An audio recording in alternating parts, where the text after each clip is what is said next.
Naniniwala ang pamunuan ng Metropolitan Manila Development Authority o MMDA na malaki ang maitutulong ng carpooling program upang maibsan ang mabigat na pasani ng mga commuters na pumapasok sa kanilang mga opisina araw-araw.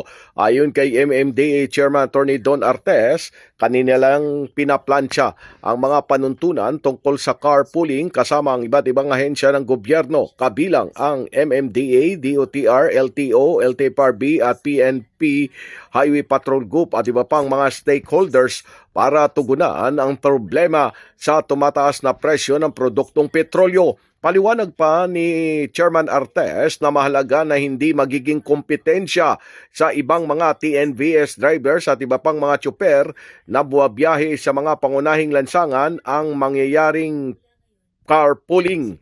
Dagdag pa ni Attorney Artes na ang isasagawang MMDA Interagency Meeting ay upang bumalangkas ng mga panuntunan ng panukalang carpooling program bilang tugon na rin sa energy conservation efforts ng pamahalaan o pagtitipid sa paggamit ng produktong petrolyo.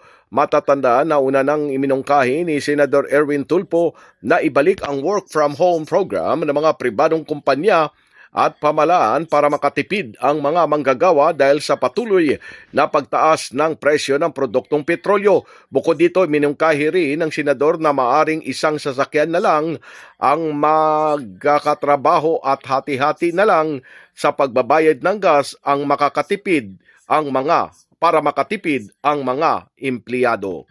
Pilipinas mula sa MMDA, Silvestre Rambulabay, Radyo Kayumanggi.